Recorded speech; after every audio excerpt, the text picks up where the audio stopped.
बिस्मिल्लाहिर्रहमानिर्रहीम। अस्सलाम वालेकुम डियर स्टूडेंट्स। 10th क्लास के स्टूडेंट्स का आज फाइनल पेपर था, पीबीए था फिज़िक्स का, और मॉर्निंग वालों का हो चुका है पीबीए और मेरे सामने ये मॉर्निंग वालों का पेपर है। तो इसका सोल्यूशन इंशाल्लाह इस वीडियो में देखेंगे। इवनिंग वालों को भी थोड़ी सी हेल्प मिल जाएगी और फिर इसके बाद इवनिंग वालों को मैं बताता हूँ कि इंपॉर्टेंट प्रैक्टिकल कौन सा है। ये अगर आ गया तो आपको क्या यही आएगा या कोई और आएगा, ये भी बताता हूँ अभी आपको। तो पहला वर्नियर कैलिपर, आपको याद होगा मैंने अपनी मेजर वाली की वीडियो में सबसे पहले आपको बताया था वर्नियर कैलिपर, उसके बाद बताया था स्क्रू गेज, उसके बाद एंगल आयरन वाला बताया था। तो ये अल्हम्दुलिल्लाह वर्नियर कैलिपर में से ही आ गया। Complete the table and calculate the mean cross sectional area of the cylinder. तो टेबल को कंप्लीट करने के लिए भी सारी हेडिंग्स दे दी गई, ये और आसानी होगी आपके लिए। पहले मेन स्केल हेडिंग है, फिर उसके बाद लाइन कोइंसाइडिंग 5 है, आप आगे बता भी दिया है कि उसको लीस्ट काउंट से मल्टीप्लाई करना है, और सेंटीमीटर ऊपर है।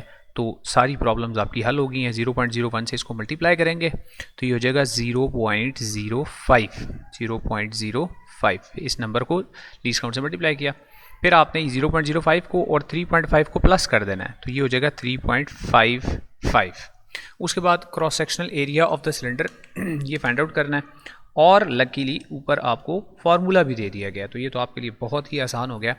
पाई आर स्क्वायर है या पाई डी स्क्वायर ओवर 4 है। तो अभी आपने जो फाइंड किया है ना, ये डायमीटर फाइंड आउट किया है, ठीक है। तो या तो आप डायमीटर का हाफ कर लेंगे या डायरेक्ट पाई डी स्क्वायर ओवर 4 के अंदर ही वैल्यू पुट कर दें इसकी, ठीक है। तो ये हो जाएगा जी पाई डी स्क्वायर ओवर 4 अगर मैं करूँ तो 9.89 आता है, 9.89। और इसमें एस एफ वो ध्यान करना है आपने, सिग्निफिकेंट फिगर्स जो है वो कितने होने चाहिए, वो डेसिमल के बाद 2 प्लेसेस तक, यानी इसका आंसर जो है वो होना चाहिए। तो 9.89 है, तो ये 9.90 मेरे पास आ रहा है राउंड ऑफ करके, 9.90, क्योंकि अगला डिजिट 7 था। इसी तरह आगे है 7, इसको मल्टीप्लाई करूँगा तो ये 0.07 हो जाएगा। 0.07 को 3.5 में प्लस करूँगा तो ये 3.57 हो जाएगा। अब इसको भी उसी तरह मैंने पुट करना है फार्मूला के अंदर। तो pi D square, pi times D है 3.57, तो 3.57 का मैं स्क्वायर कर लेता हूँ और फिर उसको डिवाइड बाय 4 कर देता हूँ, तो ये मेरे पास आ रहा है 10 पूरा आ रहा है, 10.00।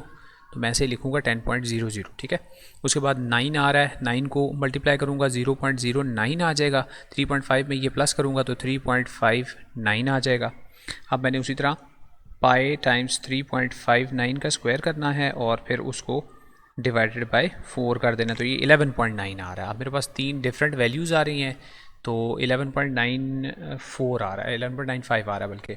अब मीन वैल्यू कैलकुलेट करनी है, तो क्योंकि ऊपर उन्होंने देखें कहा हुआ है, यहाँ जगह नहीं दी, लेकिन calculate the mean cross sectional area ये कहा हुआ है, तो ये आपने कैलकुलेट करना है। आई थिंक वो आप अपनी उसकी ई शीट के ऊपर करेंगे। तो मीन के लिए क्या करेंगे, इन तीनों को प्लस करेंगे और 3 पे डिवाइड कर देंगे। तो 9.90 प्लस 10.0 यानी 10 है, और उसके बाद प्लस उसमें 11.95 कर दूँ और इस सब को मैं डिवाइडेड बाय 3 कर दूँ, तो ये मेरे पास आ रहा है 10.61। तो ये आ जाएगा 10.61 centimetre cube square, sorry not cube.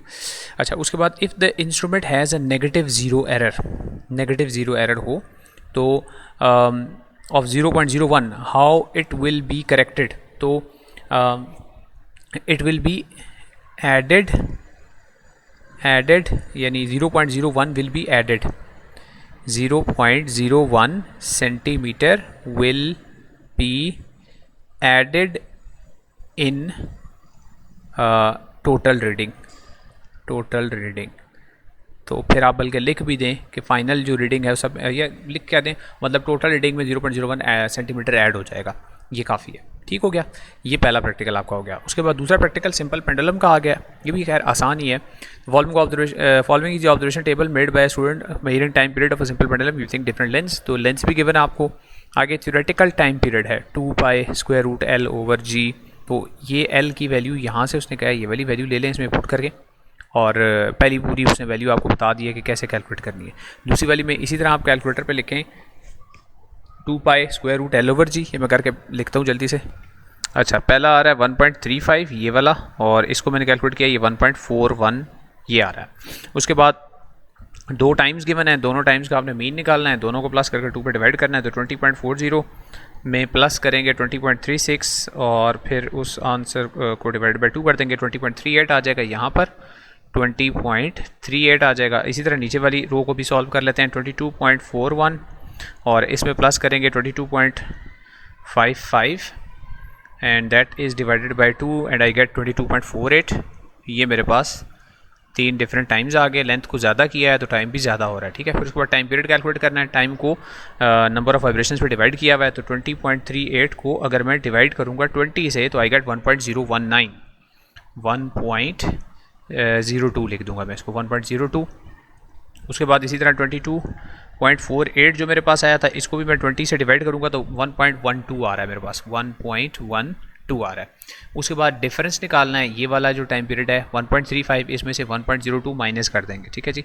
तो 1.35 माइनस 1.02 आई गेट 0.33, यहाँ पर डिफरेंस आ गया 0.33। उसके बाद नेक्स्ट है जी 1.41 और उसमें से भी माइनस कर देंगे 1.12, तो 0.29 मेरे पास डिफरेंस आ गया। ये मेरा पूरा कॉलम सारे कंप्लीट हो गए।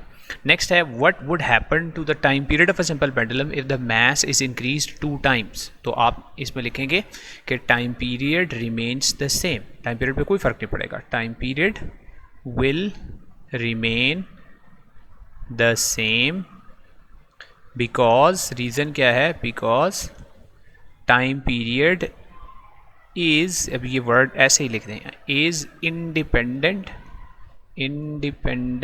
Of mass of simple pendulum, mass of the pendulum, ठीक है। फार्मूला के अंदर भी आप देख सकते हैं T = 2π√L/g है, मैथ्स का कोई जिक्र नहीं है, तो इसलिए मैथ्स पर डिपेंड करता ही नहीं है, ठीक है। Is there any role of vernier callipers in this experiment, if yes then identify. जी बिल्कुल है। वर्नियर कैलिपर से आप क्या करते हैं, जो नीचे बॉब, मेटेलिक बॉब लगा होता है ना, इसमें एक थ्रेड है, थ्रेड के साथ नीचे जाके एक सफ़ेयर होता है, एक मेटेलिक बॉब होता है, वो सफेरिकल शेप होता है। तो उस मेटेलिक बॉब का आप फाइंड आउट करते हैं डायामीटर। तो इधर आप लिखेंगे vernier calliper is used to, VC vernier caliper is used to measure the diameter of metallic bob of simple pendulum।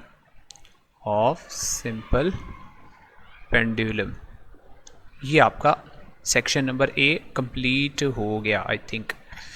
अच्छा जी, उसके बाद देखूं कोई और क्वेश्चन रह ना गया हो, थोड़ा सा इसको नीचे करके देखते हैं, नहीं है। नेक्स्ट है जी question number 3, a student verifies Ohm's law using the following circuit, name the components of this figure ABCD। तो A है, इसमें बैटरी या सेल कह लें, ये बैटरी कह लें, दोनों सेल है ये, क्योंकि दो वो हैं, एक बड़ा और एक छोटा टर्मिनल हो तो सिर्फ सेल होता है। उसके बाद B सीरीज़ में लगा हुआ है, डायग्राम में वाजे नहीं है, लेकिन जो सीरीज़ में लगा हुआ है वो क्या होता है, वो एम मीटर होता है। तो B इज़ एम मीटर, गलत जगह पे गलत चीज़ नहीं लिखते नहीं। C is a resistor, C क्या चीज़ है, रेजिस्टर है। और D क्या है, वोल्ट मीटर, D क्या है, वोल्ट मीटर, चूँकि वो पैरेलल में लगा हुआ है, ठीक है, वोल्ट मीटर है। Draw a VI graph for an ohmic conductor.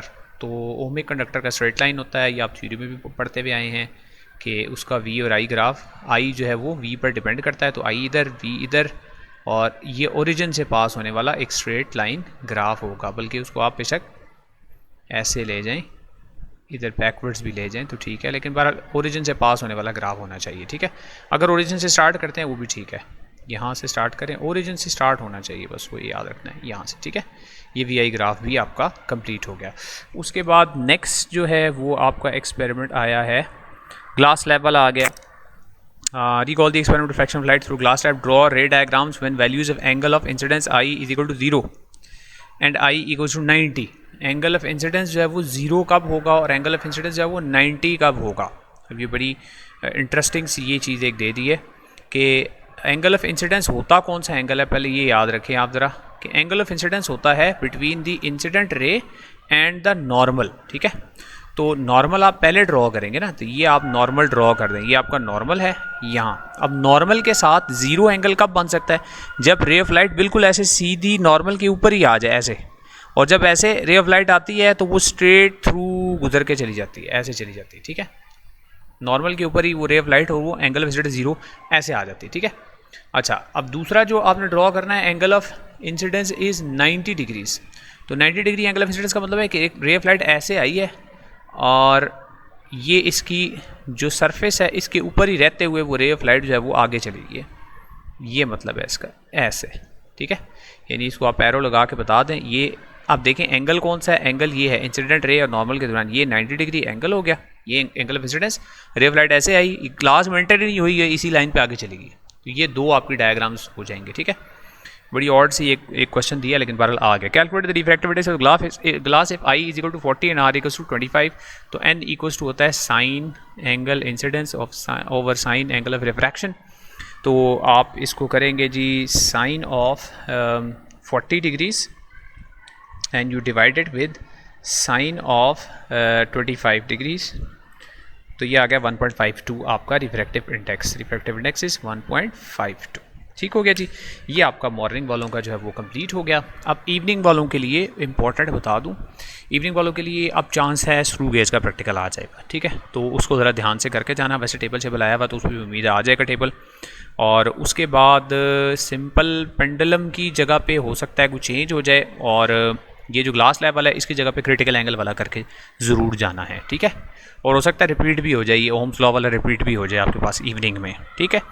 तो अगर कोई आपका और क्वेश्चन है तो आप कमेंट्स में पूछ सकते हैं। बाकी बेस्ट ऑफ लक आप लोगों को आपके रिज़ल्ट के लिए, आगे आपकी फ्यूचर्स तमाम स्टडीज़ के लिए। एंड इंशाल्लाह शाम को इवनिंग वाले पेपर के साथ भी हाज़िर होंगे। सी यू इन दैट वीडियो इंशाल्लाह।